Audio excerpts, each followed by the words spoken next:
Camera के सामने एक डार्क रूम में बैठकर वल्गर कॉमेडी को डार्क जोक तो कतई नहीं कहते।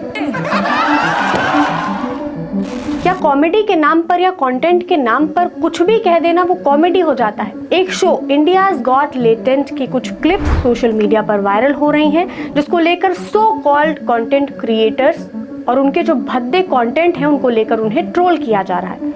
मैं उन कंटेंट क्रिएटर्स पर भी आऊंगी, उन पर भी बात करूंगी, लेकिन उससे पहले मैं बात करना चाहूंगी इंडियाज गॉट लेटेंट शो के बारे में। समय रैना, जो खुद को एक कॉमेडियन बताते हैं और एक कंटेंट क्रिएटर बताते हैं, उनका ये शो है और यूट्यूब पर इनके लगभग 74 लाख सब्सक्राइबर्स हैं और इनके शो के हर एक एपिसोड पर लगभग 3 से 4 करोड़ व्यूज आते हैं। अब इस शो में इंडियाज गॉट लेटेंट में लेटेंट का मतलब है existing but not yet very noticeable, यानी मौजूद होना पर उस पर उतना ध्यान ना जाना। अब आते हैं शो के उस एपिसोड पर जिसको लेकर पूरे सोशल मीडिया पर बवाल मचा हुआ है।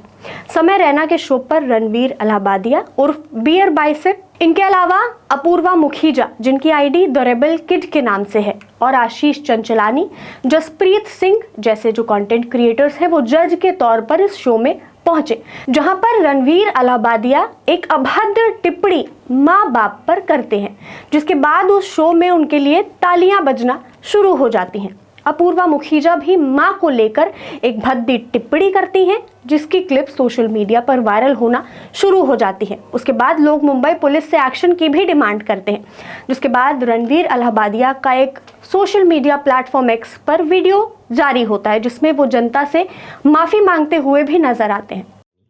Comedy is not my forte. I'm just here to say sorry. Many of you asked if this is how I wish to use my platform, and obviously this is not how I wish to use it. I'm not going to give any context or justification or reasoning behind whatever happened. I'm just here for an apology. I personally had a lapse in judgment. It wasn't cool on my part. The podcast is watched by people of all ages. Don't want to be the kind of person that takes that responsibility lightly, and family is the last thing that I would ever disrespect. Need to use this platform better. That's been my learning from this whole experience. I promise to just get better. I've asked the makers of the video to remove the insensitive sections from the video, and all I can say in the end is I'm sorry.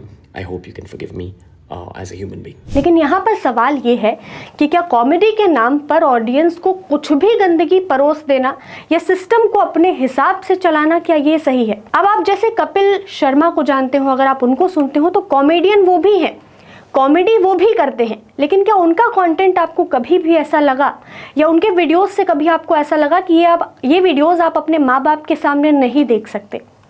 अब क्योंकि आपको अपनी engagement बढ़ानी है, subscribers बढ़ाने हैं, तो आप इस तरह का कंटेंट जनता को देंगे, इस तरह का कंटेंट अपनी ऑडियंस को देंगे जिसको जेनजीज अट्रैक्ट करे, जिससे जेनजी अट्रैक्ट हो, उनको लगे कि अरे ये तो बहुत कूल बातें चल रही हैं। जब मैं इस पूरे मुद्दे को देख रही थी, उसके बाद मैंने अपने कुछ दोस्तों को कॉल किया, तो मैंने उनसे पूछा आपको समय रैना कैसे लगते हैं, आप उनका ये इंडियाज गॉट लेटेंट शो देखते हैं क्या, आपको कैसा लगता है?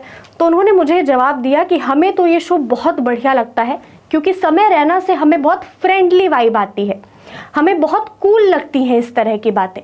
अब आप सोचिए, मेरे उन कुछ दोस्तों की तरह और कितने ऐसे लोग होंगे जिनको ये चीज़ें अच्छी लगती होंगी, और वो लोग शायद अपनी फीमेल फ्रेंड से भी इस तरह की बातें करेंगे, वो लोग शायद आगे चलकर किसी भी महिला के सामने इस तरीके की बात करने से ज़रा भी हिचकिचाएंगे नहीं। लोग तो यहाँ तक इस शो के बारे में ये भी कहते हैं कि अगर आपको ये शो देखना है तो आप अपना माइंडसेट बना कर आइए कि आपको इस शो में यही सब चीज़ें देखने के लिए मिलेंगी। लेकिन एक सवाल मैं आप लोगों से पूछती हूँ कि ऐसे माइंडसेट की आखिर ज़रूरत क्यों है?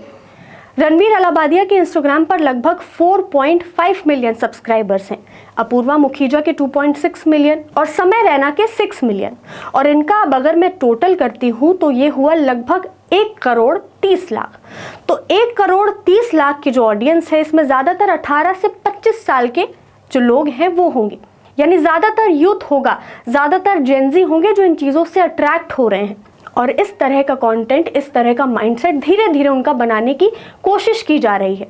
इन्फ्लुएंसर मेरे हिसाब से उसको कहा जाना चाहिए जो आपको अच्छी चीज़ों के लिए इन्फ्लुएंस करे, ना कि इतना ज़्यादा वेस्टर्न कल्चर में आपको लेकर चले जाए कि आप माँ बाप पर भी भद्दी टिप्पणियां करे और उस पर शर्मिंदगी की जगह आपके लिए तालियां बजे। इस शो को लेकर देवेंद्र फडणवीस से जब सवाल किया गया, जो कि महाराष्ट्र के मुख्यमंत्री हैं, तो उन्होंने कहा कि फ्रीडम ऑफ स्पीच सबको है, लेकिन फ्रीडम वहीं पर समाप्त हो जाती है जहां पर इंक्रोचमेंट शुरू हो जाती है। देखिए, मुझे भी इसकी जानकारी मिली है, मैंने अभी तक उसको फर्स्ट हैंड देखा नहीं है, लेकिन बहुत भद्दे तरीके से कुछ चीजों को कहा गया है, प्रेजेंट किया गया है, ऐसा मुझे भी पता चला है, जो बिल्कुल गलत है। फ्रीडम ऑफ स्पीच सभी को है, लेकिन हमारी फ्रीडम वहां समाप्त हो जाती है जब हम किसी और के फ्रीडम पर इंक्रोच करते हैं, और इस प्रकार का इंक्रोचमेंट ठीक नहीं है। अश्लीलता के कुछ नियम हैं जिनको पार करना गलत है, जिस पर सख्त से सख्त कार्रवाई भी की जाएगी।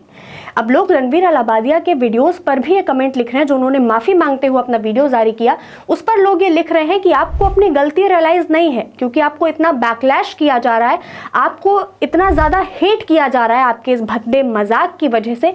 इस वजह से आप सिर्फ माफी मांग रहे हैं, जिससे आपके जो सब्सक्राइबर्स हैं वो ना जाए, आपकी जो व्यूअरशिप है वो कहीं ना जाए। लोग कमेंट्स में लिख रहे हैं कि no apology is accepted, strict punishment is required, और इसके बाद मुंबई पुलिस को टैग कर रहे हैं, यानी हम आपको कोई माफ़ी नहीं देंगे, हम सिर्फ आपके लिए सख्त से सख्त पनिशमेंट चाहते हैं। और इसके बाद लोग मुंबई पुलिस से कह रहे हैं कि इन तीनों के खिलाफ सख्त से सख्त कार्रवाई होनी चाहिए।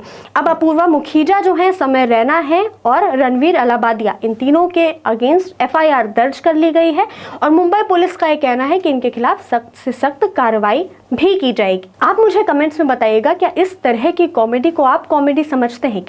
क्या इस तरह का मजाक करना और ऐसे सिस्टम को बनाना, या ऐसी जनरेशन से बातें करना जिसको हम जेनजी कहते हैं, और उसके दिमाग में ये सारी चीज़ें डालना जिसमें सिर्फ अभद्रता हो, जिसमें सिर्फ बदतमीजी हो, या जिसमें सिर्फ बेइज्जती करना हो, अपने कल्चर की रिस्पेक्ट ना करना हो, क्या वो कॉमेडी है? क्या आप मुझे अपनी राय कमेंट्स में ज़रूर बताइएगा।